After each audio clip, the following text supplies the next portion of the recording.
Sailing alongside history, the USS Constitution makes her way to Marblehead. Juxtaposed against her high-tech successors, the USS Ramage and the USS Halliburton, she's escorted up the coast with traditional naval fanfare. The Constitution has never lost a battle, yet she is perhaps in her finest moment of glory. Thrilled. This is a great day in the Navy. You know, you're on a ship and you look over and you see that's one of the oldest ships around. You know, you realize it's quite an experience. Tradition. You can't understand where you're going in the future unless you understand the past.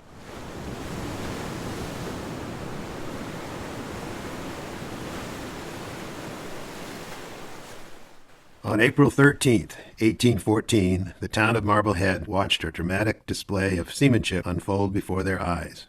The USS Constitution was being chased by two British frigates, Tenedos and Junon. Both of these ships were well armed and had more guns than the Constitution.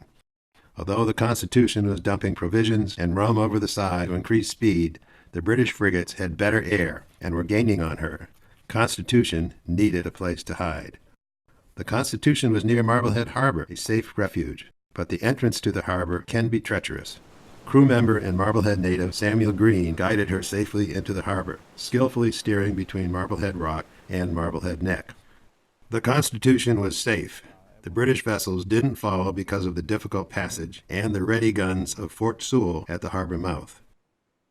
It was not until 1931 that the USS Constitution returned to Marblehead as part of a 3-year national tour following complete reconstruction of the ship. The Constitution next returned in 1997, celebrating its 200th anniversary and under sail for the first time in 116 years. When the USS Constitution arrived at Marblehead Harbor, it rendered a 21-gun salute, which was then answered by the Marblehead Artillery Company. It was in 1814. The fort fired one round to help keep the British away. Lots of fun. It's a great, great day.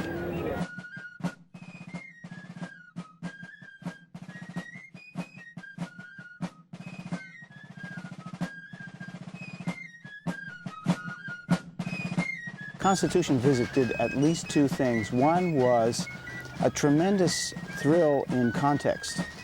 I was able to live the event in the period, in context, and that was something special.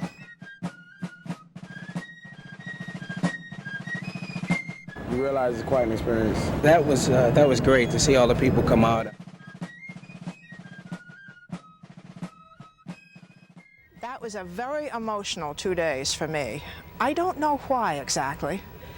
Maybe because all my life the Constitution has been fragile and she's been sitting at her berth with her 1 a year turnaround.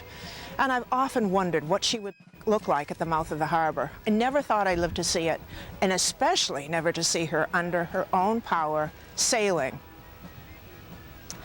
On Sunday, I watched her approach very slowly, ever so slowly, from a house on the other side of the fort. Huge spectator fleet behind her at a respectful distance. After I left the fort, I went up to another vantage point on Front Street, and when I saw her rigging come around the neck above the trees and her bow came into Marblehead Harbor, it was very emotional.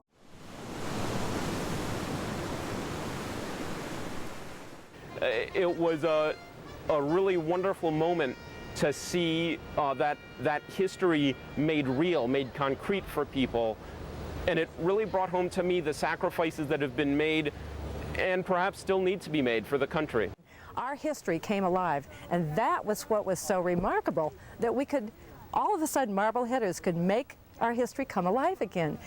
In the past 8 weeks, Marbleheaders became absolute experts on the history of their town.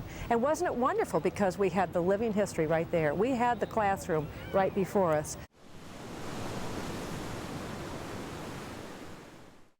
It came around that corner. Of course, I was at Fort Sewell, but I think the spot to see it come around that corner was at the lighthouse myself, you know. You got sort of a faster, but sort of a different type of a shot. Or out on Churlin's Island.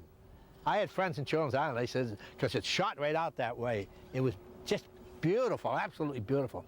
And when that sailed into the harbor, it gave you sort of a sinking feeling. Say, geez, you know, this is never, never, never going to happen again. Dream come true. And then to be able to see that ship, our national treasure, get underway and sail on her own again.